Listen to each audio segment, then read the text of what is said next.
All right, beautiful people. We live in both places. Happy Sunday. Hold on. Let me get my stuff.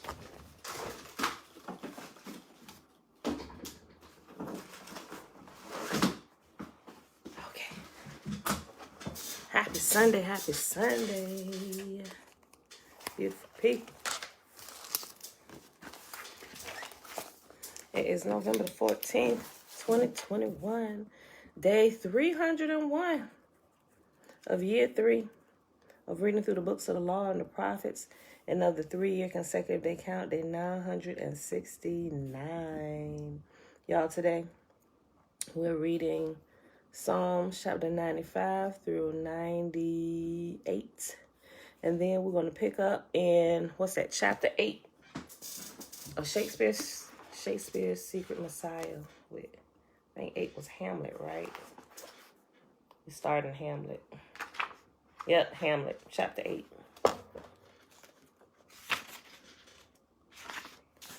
On page 209. Sorry. Chapter 8.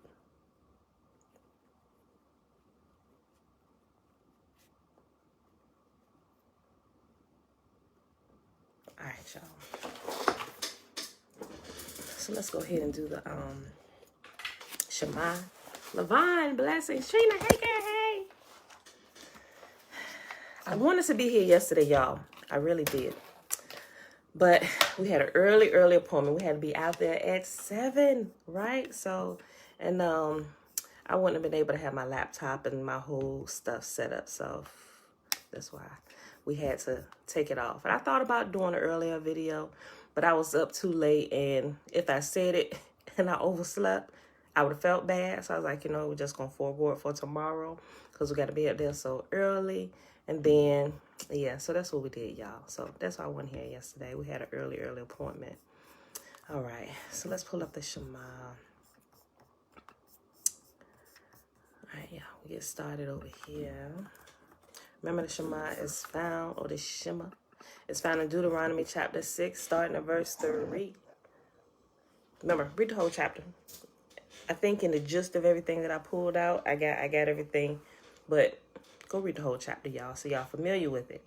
Hear, therefore, O Israel, and observe to do it, that it may be well with you, and that you may increase mightily, as Yahuwah, the mighty one of our fathers, has promised us, in a land that flows with milk and honey. Hear, O Israel, Yahuwah, our mighty one, he is one. And you shall love Yahuwah, your mighty one, with all your heart and with all your soul and with all your might. And these words which I command you this day shall be in your heart. And you shall teach them diligently unto your children, and shall talk of them when you sit in your house, when you walk by the way, when you lie down, and when you rise up. And you shall bind them for a sign upon your hand, and they shall be as frontlets between your eyes, and you shall write them upon the posts of your house and on your gates. And Yahuwah commanded us to do all these statutes, to fear Yahuwah, our mighty one, for our good always, that he might preserve us alive as it is at this day. And it shall be our righteousness if we observe to do all these commandments before Yahuwah, our mighty one, as he has commanded us. All right, beautiful people. This. I'll bring that back a little bit later. Put it all back up. Joy, shalom, sis. Okay, y'all. I left my mouse upstairs. Hold on.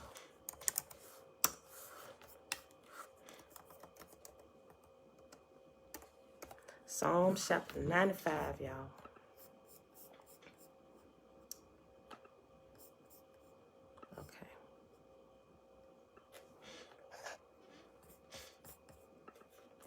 I'm reading from the New Living Translation. And when y'all hear me, if y'all go get the New Living Translation, because a couple people asked me, they hear me reading from it, and then they go look at the New Living Translation. Like, wait a minute, I don't see y'all, because the New Living Translation still uses Lord and God, but when I see it, I just interchange it with the correct name. So that's why, some people, they don't, because I interchange it. They tell you in the beginning, in the preface, depending on which Bible you're looking at, they tell you that they remove the actual name of Yah and they put in general terms like Lord and God. That's causing people to forget his name, right? That's actually breaking one of the commandments, causing his name to go to ruin, which is what the commandment, thou shalt not take my name in vain, should say, right? If you actually go to the origination of it, it says, do not cause my name to go to ruin, right? So that's what it means. That's by speaking it a wrong way or putting it away, not speaking it at all, because it causes people to even forget his name, right? He said, don't ever do that. So that's why when I read, I will interchange it with his name. I will replace the general terms and put his real name back in there. So just in case some of you were wondering. All right, Psalm 95. Come, let us sing to Yahuwah. Let us shout joyfully to the rock of our salvation. Let us come to him with thanksgiving. Let us sing psalms of praise to him. For Yahuwah is a great God, a great king above all gods. He holds in his hand the depths of the earth and the mightiest mountains. The sea belongs to him, for he made it. His hands have formed the dry land too. Come, let us worship and bow down. Let us kneel before Yahuwah our Maker, for he is our God. We are the people he watches over, the flock under his care. If only you would listen to his voice today. Yahuwah says, don't harden your hearts as Israel did at Meribah, and as they did at Massa in the wilderness. For there your ancestors tested and tried my patience, even though they saw everything I did. For 40 years I was angry with them, and I said, they are a people whose hearts turn away from me. They refuse to do what I tell them. So in my anger I took an oath. They will never enter my place of rest. Yahuwah is one. Shalom. Next Psalm, Psalm 96. Hold on, let me turn on this fan, y'all. It's hot. Okay. Sing a new song to Yahuwah. Let the whole earth sing to Yahuwah. Sing to Yahuwah. Praise his name. Each day proclaim the good news that he saves. Publish his glorious deeds among the nations.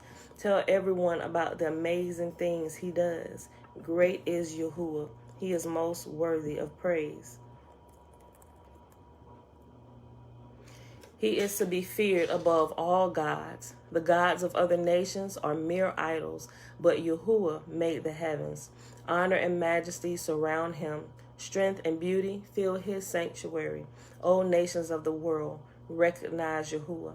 Recognize that Yahuwah is glorious and strong. Give to Yahuwah the glory he deserves. Bring your offerings and come into his courts. Worship Yahuwah in all his holy splendor. Let all the earth tremble before him. Tell all the nations, Yahuwah reigns. The world stands firm and cannot be shaken. He will judge all peoples fairly. Let the heavens be glad, and let the earth rejoice. Let the sea and everything in it shout his praise. Let the fields and their crops burst out with joy. Let the trees of the forest sing for joy before Yahuwah, for he is coming. He is coming to judge the earth. He will judge the world with justice and the nations with his truth. Next chapter. Mom, shalom, shalom. Psalm 97. Yahuwah is king. Let the earth rejoice. Let the farthest coastlands be glad. Dark clouds surround him. Righteousness and justice are the foundations of his throne. Fire spreads ahead of him and burns up all his foes. His lightning flashes out across the world. The earth sees and trembles. The mountains melt like wax before Yahuwah. Before the God of all the earth. The heavens proclaim his righteousness. Every nation sees his glory. Those who worship idols are disgraced. All who brag about their worthless gods. For every god must bow to him. Jerusalem has heard and rejoiced, and all the towns of Judah are glad because of your justice, O Yah. For you, O Yah, are supreme over all the earth. You are exalted far above all gods. You who love Yahuwah hate evil. He protects the lives of his godly people and rescues them from the power of the wicked. Light shines on the godly and joy on those whose hearts are right. May all who are godly rejoice in Yahuwah and praise his holy name. All right, y'all, last chapter for today. Psalm 98, a psalm. Sing a new song to Yahuwah, for he has done wonderful deeds. His right hand has won a mighty victory. His holy arm has shown his saving power. Yahuwah has announced his victory and has revealed his righteousness to every nation. He has remembered his promise to love and be faithful to Israel. The ends of the earth have seen the victory of our God. Shout to Yahuwah, all the earth. Break out in praise and sing for joy. Sing your praise to Yahuwah with a harp and melodious song, with trumpets and the sound of a ram's horn. Make a joyful symphony before Yahuwah the King. Let the sea and everything in it shout his praise. Let the earth and all living things join in. Let the rivers clap their hands in glee. Let the hills sing out their songs of joy before Yahuwah, for he is coming to judge the earth. He will judge the world with justice and the nations with fairness. That, my beautiful people, is our reading for today. Let us go ahead and hop on over here to Shakespeare's Secret Messiah. Okay, y'all. Hamlet. Y'all get a chance to go watch Hamlet? Have y'all ever watched Hamlet? If you watch the older one, it might be hard to kind of get through. But unless you are watching it on purpose, you may not be able to stick through it. But the one that I put up there, I put a couple up there. But there is one, it is in black and white. I forget the guy's name. The guy that played in one of the Marvel movies. The bald head guy, the professor. I think that was him. I think it's a professor. I should know that because I'm like a Marvel fan. But it's somebody that looked just like him. It's the same guy. I got to get his name. The bald head guy, right? The one that was in the wheelchair, right? I ain't seen it in a long time. But the one who was in the wheelchair. He plays in this Hamlet. It's in black and white. And I thought that was one of the best ones, you know. And I was able to watch it all the way through. So we may, I think this is a short chapter. Okay, we'll definitely get through this today. But if you have the time and you want to, you acted Hamlet in high school, okay, Joy. Okay, so you know what it's about.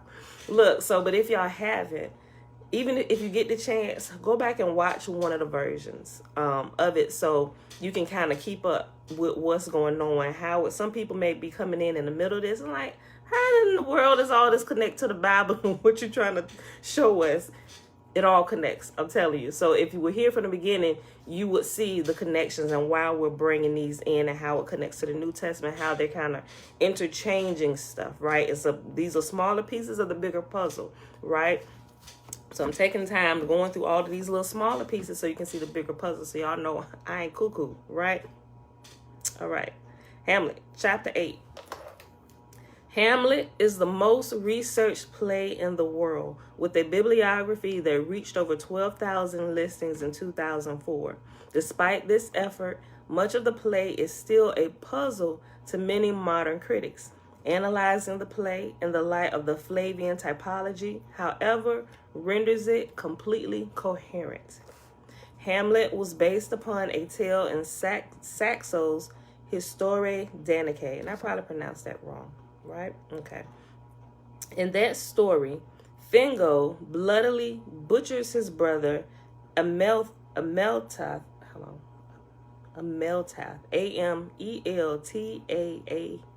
T-A-T-H. Ameltath. Okay. In that story, Fingo bloodily butchers his brother Ameltath at a banquet and then marries his wife Garutha. Amelta's son, the young prince Amelta, pretends to go mad with anguish and is sent to England to recuperate. A year later, he returns, analogous to the return of Ulysses, and gets Fingo and his nobles drunk at a feast and kills them all by setting fire to the hall. Shakespeare's version has far more carnage than its source. A critic noted that the script is so stocked with limbs, organs, and body fluids that the play looks like a dissecting room. Reference 80. Eyes, tongues, hands, arms, faces, and brains are mentioned incessantly. In total, 60 different body parts are depicted. Hamlet, discussing a prospective sword fight with Laertes, suggests to divide him inventorily. Act 4, Scene 2, line 114. There are references to pieces, Act 1, Scene 1, line 19, and carving up, line 1, Scene 3, line 30. Hamlet goes to draw apart the body he hath killed, Act 4, Scene 1, line 24.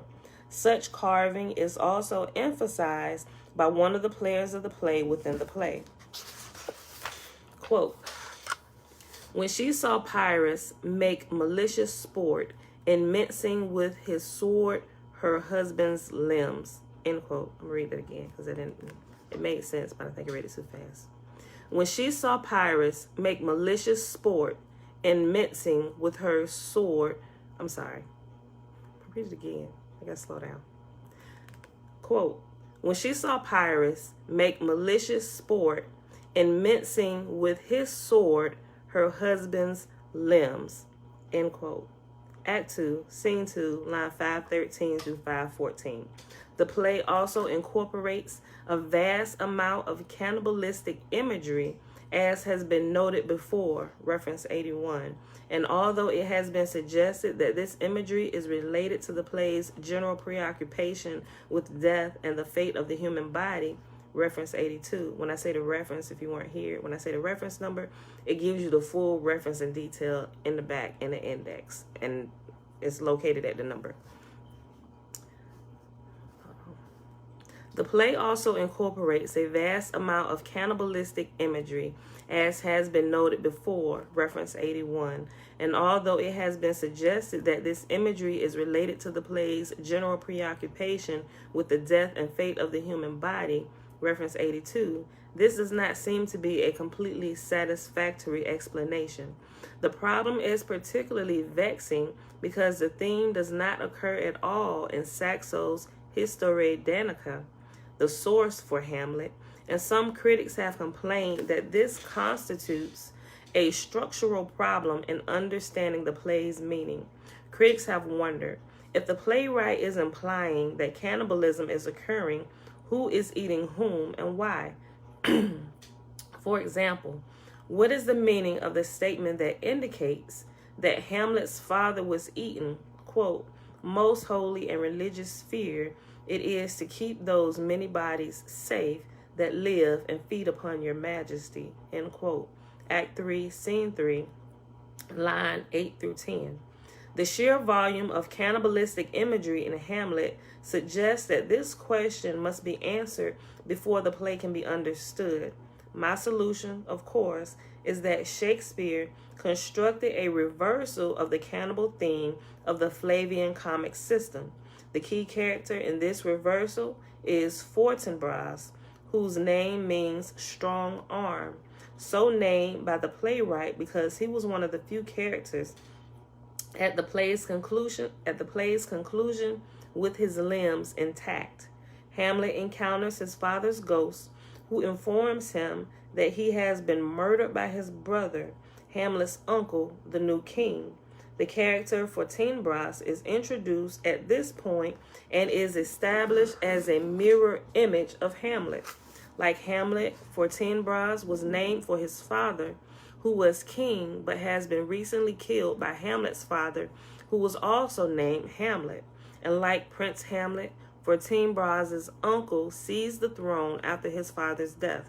However, Fortinbras and his family are unstained by the violence of brother on brother, while the bad karma of both regicides fall upon Prince Hamlet. Thus, it seems fitting that a better fate awaits Fortinbras than for Hamlet. With these devices, the author is using concepts from the Flavian comical system to construct a hidden storyline, which is submerged beneath the surface narration. Like Titus Andronicus above, The storyline reverses the Gospel's typology that mocks the Jews' cannibalism during the siege of Jerusalem. To achieve this literary reversal of fate, the play sets up two generations with parallel names. In the first generation, Hamlet defeats Fortinbras and seized his land. But in the second generation, this will be reversed and Fortinbras will reclaim his territory. Fortinbras' name is one of an unusual number of references in the play to arms, which foreshadow the limbs that will be pruned and cannibalized at the conclusion of the play. At one point in the play, a gardener who has trouble digging because he is an amputee, Act 5, Scene 1, line 30, is contrasted with Fortinbras and his strong arms. The humor is accentuated with the understanding that the author is intentionally juxtaposing his play to the pruning of the Jewish Messiah satirically depicted in the Gospels. The following examples of the hand and arm humor are just those found. Hold on. Let me go back. The following examples of the hand and arm humor are just those found in Act 1, Scene 2. Quote, Horatio, in the dead vast and middle of the night, Ben thus encountered a figure like your father, armed at point, exactly, cap a pay. I'm sorry. It says cap a pay. Appears before them, and with solemn march, the apparition comes. I knew your father. These hands are not more like. Hamlet. Armed, say you? Marcellus Bernardo. Armed, my lord. Hamlet. From top to toe? Marcellus Bernardo. My lord, from head to foot. Hamlet. My father's spirit in arms? All is not well. End quote. Act 1, Scene 2, line 198 through line 254. The name of the character, Polonius, is also related to the cannibal theme. His name is a play upon Polony, a word that meant sausage in medieval English. Polonius's body parts are referred to as Ophal, O-F-F-A-L. Act 2, Scene 2, line 580. And guts, Act 3, Scene 4, line 212, that have to be carried off stage. Guts, of course, are used for sausage making. After Hamlet kills Polonius, pointing to his dead body in a tirade against his mother Gertrude, Hamlet makes it crystal clear that this sausage will be eaten. Quote, could you on this fair mountain leave to feed and batten, glut yourself on this moor? Act 3, Scene 4, lines 66 through 67. Polonius's name and fate occurred because he is another of Shakespeare's characters representing a type of Josephus, the Jewish or Moor turncoat who helped the Romans write the Gospels. Remember, Moor is referring to a black or Negro person. Yes, shalom, shalom. Shakespeare's characters representing a type. I started in the middle of the sentence. Polonius's name and fate occur because he is another of Shakespeare's characters representing a type of Josephus, the Jewish or Moor turncoat who helped the Romans write the Gospels. Notice that Polonius is identified as a Moor above. Shakespeare typically brings her Josephus fingers. I'm sorry, not fingers. Shakespeare typically brings her Josephus figures to a justly ignoble fate. In this case, Polonius has become food for worms, but in due time, as Hamlet explains, fish will eat the worms, and men will eat the fish, thus completing the cannibalistic cycle. The passage below may also be an ironic reference to the imperial diet of worms, where Martin Luther was declared an outlaw in 1521. If so, the playwright's not-so-subtle comic point was that the Catholic hierarchy was consuming Luther for supper. quote, King Claudius, now Hamlet, where's Polonius? Hamlet, at supper. King Claudius, at supper, where? Hamlet, not where he eats, but where he is eaten. A certain convocation of politic worms are eaten at him. At Ian, it actually, I don't know if it's eaten or even. It's E apostrophe E-N. Hold on. I think that might be even. I don't know why when they translating this here, they don't just put it the way it should be. Okay. Not Hamlet. Not where he eats, but where he is eaten. A certain convocation of hold on, y'all. I'm getting tongue-tied. A certain convocation of politic worms are even at him. Your worm is your only emperor for diet. We fat all creatures, else to fat us, and we fat ourselves for maggots. Your fat king and your lean beggar is but variable service, 2 dishes, but to 1 table. That's the end. King Claudius, alas, alas. Hamlet, a man may eat fish with a worm that hath eat of a king, and cat of the fish that hath fed of the worm. King Claudius, what dost you mean by this? Hamlet, nothing but to show you how a king may go a progress through the guts of a beggar. Act 4, Scene 3, lines 16 through 31.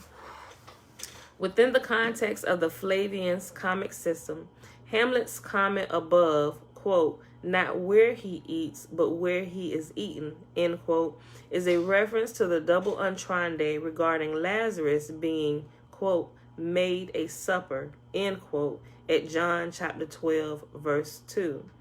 Due to its macabre nature, the Gospel's joke regarding someone being, quote, made a supper, end quote, is certainly among the very few times in literature that this genre of humor has ever been used. It is unlikely that the author of Hamlet also used this precise format by accident, but rather its use in this context is evidence that Shakespeare was aware of the Flavian cannibalistic theme.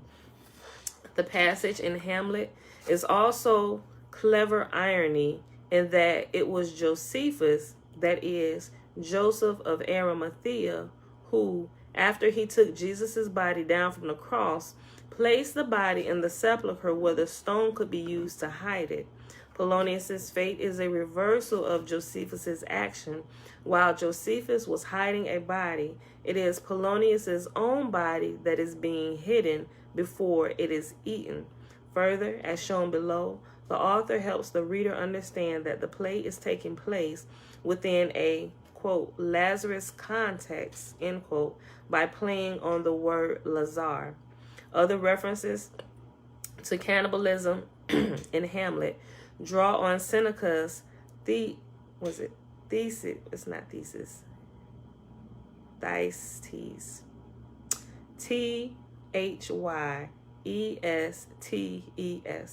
Okay, Thyest is the name of his writing. I don't know how to pronounce it. Okay. Other references to cannibalism in Hamlet draw on Seneca's Thyestes, the story of a king named Atreus who killed his nephews and served them as dinner to their father. These subtle references may have been apparent to erudite Elizabethans since Jasper Heywood's translation of Seneca's works had been published in 1566. Nash commented that, quote, Seneca read by candlelight yields many good sentences, and if you entreat him fair in a frosty morning, he will afford you whole Hamlets, end quote. Nash, preface to Green's Menathon. Hamlet's desire to drink hot blood echoes the desire of Atreus to pour hot blood down his brother's throat in Thyestes 1060. Less obvious is the playwright's use of Seneca's description that one of the nephews' head fell thrice and sighed as if it fell off its body. Quote, the royal diadem fell twice, yea, thrice. With a whispered sound, the head rolled downward. End quote. Theaetetus 705-6. Ophelia's description of Hamlet's madness uses Seneca's imagery of the three head motions at the sighing. The playwright is thus using Thyestes' nephew as a type for Hamlet to indicate that the same fate awaits the Dane. In other words, he will be eaten. Quote, at last, a little shaking of mine arm, and thrice, his head thus waving up and down, he raised a sigh so piteous and profound as it did seem to shatter all his bulk, and in his being, that done, he lets me go. End quote. That's Act 2, Scene 1, line 89-83. The following comment about how quickly Hamlet's mother married after his father's death is an example of the clever wordplay the author created that becomes visible once the play is understood as a reversal of the cannibalistic humor in the Gospels. Quote, the funeral baked meats did coldly furnish forth the marriage tables. End quote. Act 1, Scene 2, line 180 through line 181. What were these, quote, funeral baked meats, end quote? The author makes this known with the statement, quote, many bodies feed upon your majesty, end quote. That's Act 3, Scene 3, line 9-10. Thus, the meat at King Hamlet's funeral was his flesh. The author set up the cannibalism of Hamlet's father in another way. The author used Lazarus as a type for Hamlet's father to communicate that he also underwent Lazarus's grim cannibalized fate. This was established by describing the effect of the poison that killed the king as making him Lazar-like. The word Lazar stems from Lazarus, who was described in the Gospels as a beggar with skin ulcers licked by dogs as well as being cannibalized. Quote, the leprous distilment, whose effect holds such an enmity with blood of man, that swift as quicksilver it courses through the natural gates and alleys of the body, and with a sudden vigor doth possess, and curd like eager droppings into milk, and thin wholesome blood, so did it mine, and a most instant tetter barked about, most Lazar-like, with vile and loathsome crust, all my smooth body. End quote. Act 1, Scene 5, lines 64-73. The storyline of the satirical level of Hamlet begins in Act 1, Scene 5, when Hamlet, after he has spoken with his father's ghost, states that he is going to pray. When we next hear of Hamlet, Ophelia describes him as a changed man who has gone mad. Quote, Ophelia, my lord, as I was sewing in my closet, Lord Hamlet, with his doublet all embraced, no hat upon his head, his stockings fouled, ungirdled, and down gived to his ankle, pale as his shirt, his knees knocking each other, and with a look so piteous in purport, as if he had been loosed out of hell, to speak of horrors, he comes before me. Lord Polonius, mad for thy love? Ophelia, my lord, I do not know, but truly I do fear it. End quote. That's Act 2, Scene 1, lines 74-83. Soon we learn that Hamlet has not been driven mad by love, but rather by his reading of a book. Enter Hamlet. Quote, here's the quote. Hamlet enters reading a book. Polonius, oh, give me leave. How does my good Lord Hamlet? Hamlet, well, God of mercy. Lord Polonius, Do you know me, my lord? Hamlet. Excellent will, you are a fishmonger.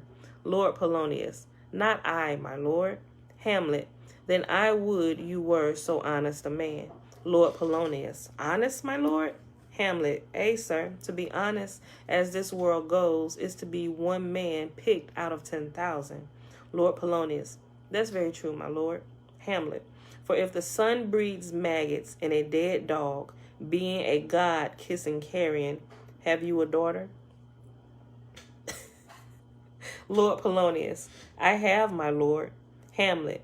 Let her not walk in the sun. Conception is a blessing, but not as your daughter may conceive. Friend, look to it. Lord Polonius, aside. How say you, by what? Still harping on my daughter? Yet he knew not me at first. He said I was a fishmonger. He is far gone. And truly in my youth I suffered much extremity for love, very near this. I'll speak to him again. What do you read, my lord? Hamlet. Words, words, words. Lord Polonius. What is the matter, my lord? Hamlet. Between who? Lord Polonius. I mean the matter that you read, my lord. Hamlet. Slanders, sir, for the satirical rogue says here that old men have gray beards, that their faces are wrinkled, their eyes purging thick amber and plum tree gum, and that they have a plentiful lack of wit, together with most weak hams, all which, sir, though I most powerfully and potently believe, yet I hold it not honestly to have it thus set down. For yourself, sir, should be as old as I am, if like a crab you could go backward. Lord Polonius, aside. Though this be madness, yet there is method in it. Will you walk out of the air, my lord? End quote. That's Act 2, Scene 2, line 168 through 206. Tantalizingly, the playwright does not state the name of the book, which can only be inferred by the reader. There have been attempts to identify the book as Juvenal's Satires or Erasmus, The Praise of Folly, though neither of these works relate to the description of its contents that Hamlet gives. Hamlet tells us that the author of the book was a satirical rogue, and that it was not honesty to have it thus set down. Apparently, Hamlet found the book while praying, since that was where he was going when we saw him last. Act 1, Scene 5, line 138 through 195. All of this, of course, is consistent with my view that the book was the histories of Josephus, which were sometimes bound with the New Testament. What drove Hamlet mad was that he recognized the Flavian conspiracy. Notice that Hamlet replies, well, God of mercy, when Polonius asks, how does my good Lord Hamlet, while he reads the unnamed book? The playwright depicts Hamlet as struggling with the implications that the New Testament is a Roman forgery. It is easy to understand how in Elizabethan England, such knowledge could be seen as having the power to drive a man mad. Even today, the fact is difficult to comprehend, as it requires a reorientation of many of our basic assumptions. Notice that the use of a hidden letter or book to stand in for the Flavian text is a device we have seen elsewhere. The comments on the Maccabees and Marlowe's Jew of Malta and Titus's supplication carried to the emperor by the clown, who was immediately hung for his innocent role as a messenger. Hamlet calls Polonius a fishmonger, Act 2, Scene 2, line 174, because he recognizes that Polonius is a parallel of Josephus, who flattered and ministered to the Flavian emperors, just as Polonius does for the Danish royalty. In the Flavian typology, fish represents the flesh of the Jews. An example of this typology is the Roman battle at the Lake of Galilee in which Jews were pulled out of the water like fish. This battle was satirized in the Gospels when Jesus stated at the same place that his disciples would become fishers of men. Thus, Hamlet refers to Polonius as a fishmonger, because as a minister to the Danish nobility, he peddles wickedly in Jewish flesh. There is, as Polonius states, a method to Hamlet's madness. His statements are not gibberish, but rather they are references to the method that linked the war between the Romans and the Jews to the Gospels. For example, Hamlet relates a description in the book he is reading of a people who were physically ravaged and who had weak hams, suggesting the starving Jews during the siege of Jerusalem. Notice the use of the word ham for a human body part. Hamlet also states that he believes most potently that the events the book describes occurred, but hold it not honesty to have it thus set down. This would certainly have been the position of the playwright, who must have known that famine did occur, but also knew that the depictions of the consequences of the famine in the Gospels and wars of the Jews was Roman propaganda. Along with the reference to weak hams, the above mentioned amber also relates to the siege of Jerusalem. Amber, of course, is the gummy extrusion from the wounds of trees, but amber is produced only from coniferous trees, the trees that surrounded Jerusalem, the sanctuary of the Lord. The fir tree, the pine tree together beautified the place of my sanctuary. I should have said quote. Let me go back. But amber is produced only from coniferous trees, the trees that surrounded Jerusalem, the sanctuary of the Lord. Quote, the fir tree, the pine tree together beautify the place of my sanctuary. End quote. And that's found in Isaiah chapter 60, verse 13. In other words, Hamlet is describing the amber that flowed from the trees when the Romans cut down all the trees on the mountains during their siege of Jerusalem to make crucifixes.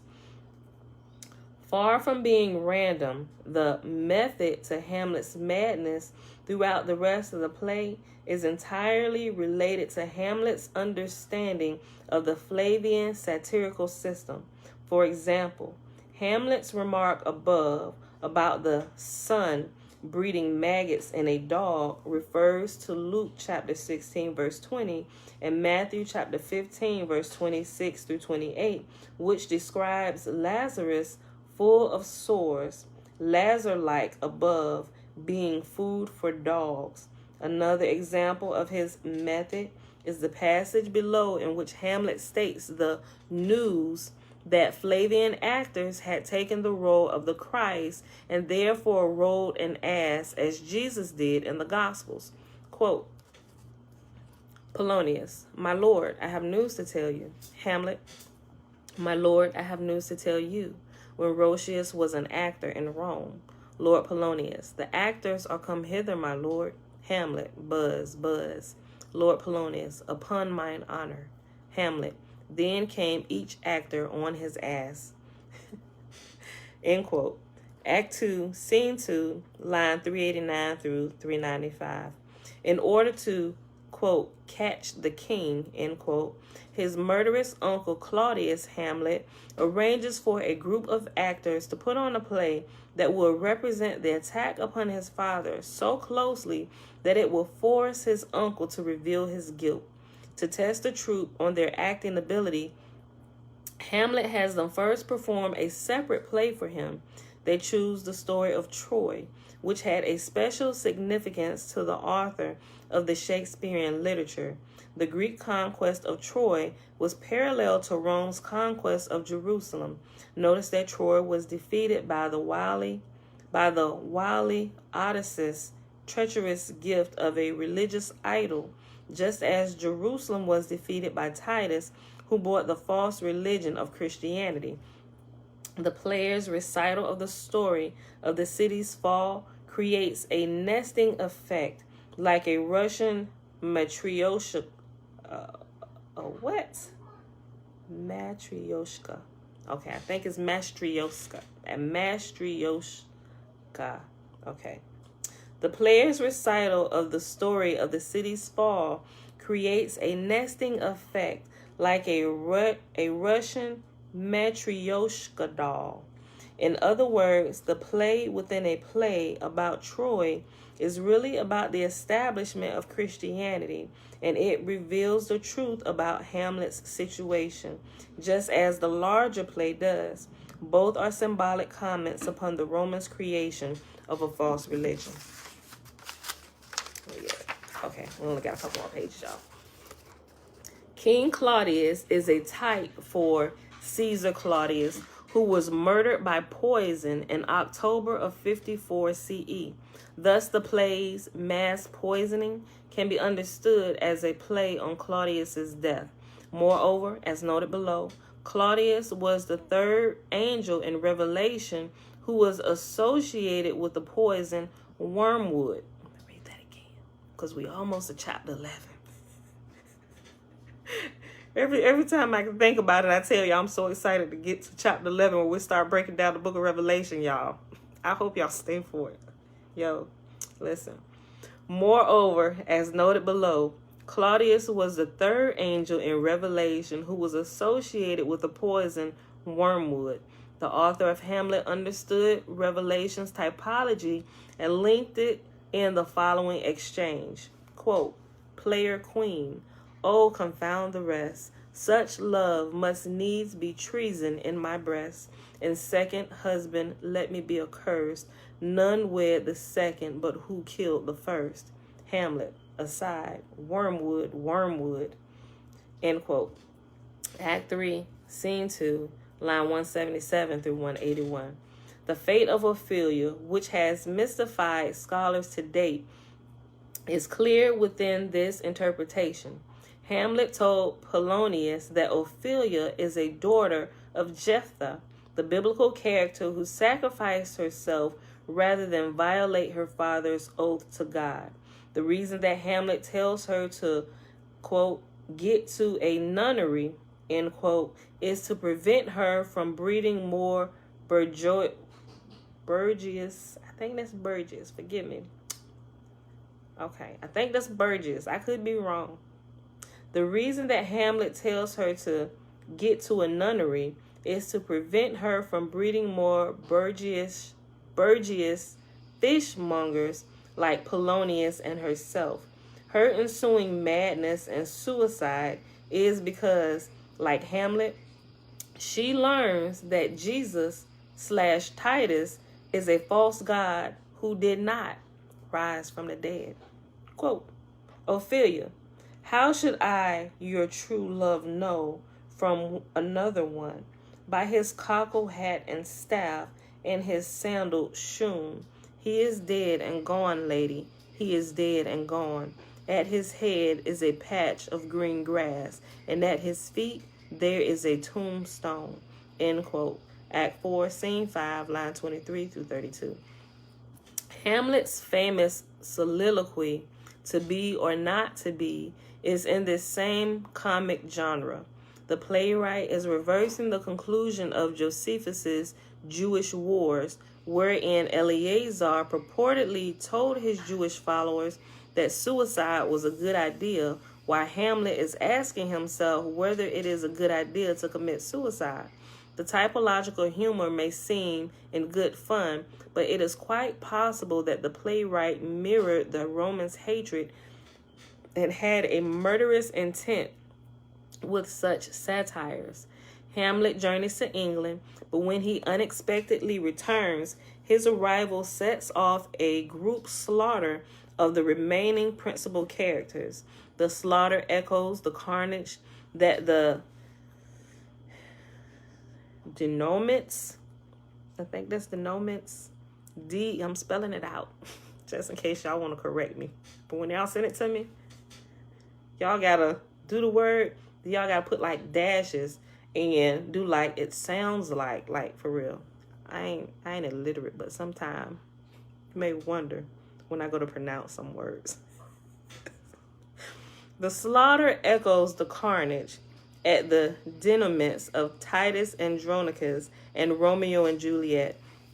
And the subtle conclusion, Fortinbras arrives and takes note of the feast, in other words, of the Gentiles' cannibalism. Quote, Fortinbras, this quarry cries on havoc, O proud death, what feast is toward in thy eternal cell, that thou hast so many princes at a shot, so bloodily hast struck? I'm sorry. Yeah, that was a question. Let me read it over. Fortinbras, this quarry cries on havoc, O proud death, what feast is toward in thy eternal cell, that thou hast so many princes at a shot, so bloodily hast struck? End quote. Act 5, Scene 2, line 364 through 365. This conclusion shows why Fortinbras was set up as a mirror of Hamlet. Now that Denmark's royalty has self-destructed, he will inherit both kingdoms of Norway and Denmark, and thus reclaim the land that was taken from his father. Of course, since one generation was a type for another, it is easy to see that the real point was linked to generations long gone. Thus, the violence of the struggle between the Romans and Jews lives on within our literature. All right, y'all, we almost done. We'll be done in like 5 minutes. It is interesting to note, however, that Norway, like Denmark, is a Gentile kingdom, and there is no direct indication in the play that Fortinbras was Jewish, which is a conjecture based upon the fact that the play is reversing the typology in the Gospels. In other words, Hamlet, the victorious king, strong-armed, was not de-limbed, and thus can be seen as a type that reversed the fate given to the Jewish king, captured on the Mount of Olives, and was ordered pruned by Titus. And that's found in Josephus, his Wars of the Jews, 6, 2, and 167. It seems reasonable to suspect that Fortinbras, like Friar Lawrence in Romeo and Juliet, is a crypto-Jew who hides his faith and pretends to be a Christian. The blackness of the comedy makes it highly unlikely that the play was constructed as a memorial to Shakespeare's son, purportedly named Hamnet, as many scholars have claimed, and many others have just as adamantly disputed. The name Hamlet was a pun upon the name of the lead character in the source, Ameltha. In my view, it may also have been a witticism describing the behavior of the character responsible for creating the ham, that is, the human flesh that was available in such abundance at the conclusion of the play. Hamlet, meaning to make ham. The same witticism is found in the title of Emilia Bassano's poem, Cook Ham, which told the story of a Jewess isolated in a world of Gentiles in a place where ham was cooked. In this case, the joke is created by combining ham with let, which meant to cause or bring about, a wry description of Hamlet's real accomplishment. If this is correct, it begs the question of whether Hamnet existed at all. A number of details within the play support the premise that Emilia Bassano was the true author. She gave the queen her father's name of Baptista, and in some versions of the text name, the murdered duke or king's name was Hudson, recalling the name of her former patron lover, Lord Hudson. Further, the presence of recorder players, Act 3, Scene 21, line 285 through line 375, including a discussion of recorder fingering, brings to mind the Bassano recorder ensemble. The numerous scenes in Shakespeare where a recorder group plays may have been simply Amelia's effort to create additional employment for her family's musicians. Two other passages also provide interesting autobiographical insights. There is a suggestion that some of this company of players that don't have the accent or the walk of Christians, Act 3, Scene 2, line 30 through 35. A possible conjecture from the statement that those players were crypto-Jews. Moreover, there is also a passage that seems to state that the writer of the verse is a woman, and one who is insistent that she is able to speak her mind or the blank verse shall cease. Quote, Hamlet, the lady shall say her mind freely, or the blank verse shall halt forthwith. End quote. Act 2, Scene 2, line 324. While on the surface, Hamlet appears to be talking about the upcoming arrival of an actor's troupe, it is easy to imagine that the comment also suggests that a lady was the author of the blank verse, that is, Hamlet itself. It was quite in keeping with Amelia's sense of wit to have signed her name to the work in this manner. And that is the end of chapter 8, y'all. And the end of all of our reading for today. Right on time. All right, y'all. So I hope y'all enjoyed that. We trucking right along. 9, 10, 11. We should be starting. Let me see how long these chapters are so I can give y'all about a good time when we should be arriving in chapter 11. Let's see. That's going to take 2 days. That chapter. That's going to probably take 2 days. And hold on.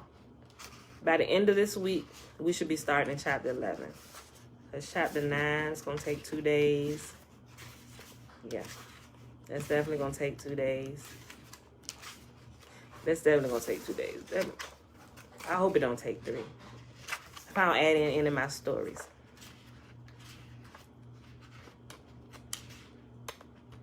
So I say by Friday. Oh, Saturday, because we ain't going to be here Friday.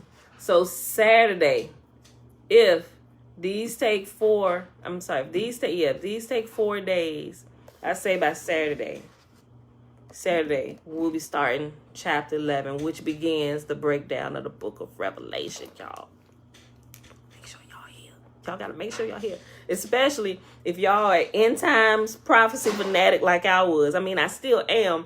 But I just understand it a little bit better, right? I understand it a little bit better in light of the truth. So now it's like, oh, snap. We've been taken. Right? Gil, shalom, shalom. Oh, thank you. I don't know. Gil said, shalom, I think you should do a CD of the Tanakh. You have a good voice. Thank you, but if whoever employs me to do the voiceover of the Tanakh, but if I do it on my own, guys, it'll take me probably 10 years to get it done, especially with the shenanigans in my background, right? I'd be having to pause everything. Hey, hush, I'm recording. Like, I had to do that when I'm taking business calls at home. Bless y'all for the mute button. But let me tell you one time, oh my goodness, I hit the mute button. I thought I hit the mute button so I could holler at my kids and tell them to shut up. And I went to go hit it to unmute it and realize it wasn't muted. I said my customer's name. I said, did you just hear me scream? And she started laughing. She said, yeah, apparently you're working from home today, right? I said, oh my goodness. I said, yes. I said, forgive me. I said, they making so much noise in here in my background. And their dad is not here yet to kind of keep them occupied while I get this done. She said, hey, been there, done that. And it was a good thing that, everybody can kind of, and they kind of understand, especially in COVID times where a lot of people working from home, right? They say, hey, It happens, right? Because that's happened to me, not to me, but customers I've talked to. I realized, oh yeah, they working from home. You know, I don't give them any flack about it. One guy, he was hollering at his son. He told him that it's crazy, y'all. He was calling. We was sealing up an order for a project that was about to be done, and apparently his son, who seemed to be younger, he was. This is just what I gathered from hearing him scream and yell, and the phone dropped. Apparently, he was going to take his smaller son, who shouldn't have been outside riding his bike by himself, right? Waiting for dad to get off the phone. He goes out the front door anyway. And then he couldn't put the phone. It sounded like he was struggling to get the phone on me. He said, I'm sorry, hold on one moment. Hey! And he went, I heard the phone drop, and he run out, and I heard the door. I'm like, what in the world going on here? I hear him, hey, catch your brother. Apparently, he went out riding his bike and rode the bike into the street, and cars were coming. But apparently, he could see that. I don't know what their house looked like, but apparently he could see it out the window and caught it before it happened. Apparently, he saw the driveway, his younger son riding a bike out there into the street, you know, and thus all that in the background, right? And so he kind of filled me in on a little bit of it when he came back to the phone about 3 minutes later, all out of breath. He said, Miss Murphy, I'm so sorry. He said, I didn't get a chance to put the phone on mute fast enough. He said, and I had to catch my 4-year-old son before he got out there in the street. He was heading down the drive. I said, hey, family first, right? I said, I completely understand. I said, I've had a few of those times, you know, so, but yeah. But y'all, I'm super excited. So yeah, I would have to record that probably like not at my house where my children are nowhere to be found, right? In order for that to be done in an appropriate amount of time and nice and clear, the whole background for the whole reading. But we could also do a dramatized version, right? And the drama not necessarily coming from the reading, but the drama from the reader's real life. Now that might sell. Or at least really be interesting to listen to, right? Okay, y'all. But anyway, I'm super excited about this. So I hope y'all are too. Just be here for the reading. Have y'all Bibles with you. Have your Bibles with you so we can go through it together. But anyway, y'all, that's it for today. It is Sunday, November the 14th, 2021, day 301. Come on, Tootie. Day 301 of year 3 of reading through the books of the law and the prophets, and of the 3-year consecutive day count, day 969. We read Psalm 95 through 98, and we read all of chapter 8 in Shakespeare's Secret Messiah. Wait, Mommy. Yes. Say one in the street, out, no one. No, see, girl, you ear hustling. I wasn't talking about none of y'all. I was talking about a client I was talking to on the phone, and his son went into the street. Okay. All right, y'all. So let's go ahead and do the blessing. And me and you. Let's see. Type it in, blessing. So we can pull it up. There we go. All right, y'all. Remember the blessing is found in Numbers Chapter 6, starting at verse 22 all the way to verse 27. All right, y'all, remember the Nazirite vow is the first 21 verses of Numbers chapter 6. Man or woman can take it, right? Okay. And Yahuwah spake unto Moses, saying, Speak unto Aaron and unto his sons, saying on this wise, Ye shall bless the children of Israel, saying unto them, Yahuwah will kneel before us, presenting gifts, and will guard us with a hedge of protection. Yahuwah will illuminate the wholeness of his being towards us, bringing order, and he will provide us with love, sustenance, and friendship. Yahuwah will lift up his wholeness of being and look upon us, and he will set in place all we need to be whole and complete. And they shall put my name upon the children of Israel, and I will bless them. Okay, that's it. All right, beautiful people. She's ready to end it. All right, I love y'all. I see y'all back here bright and early tomorrow morning. Wait. 7:15 a.m. Eastern Standard Time. All right, y'all.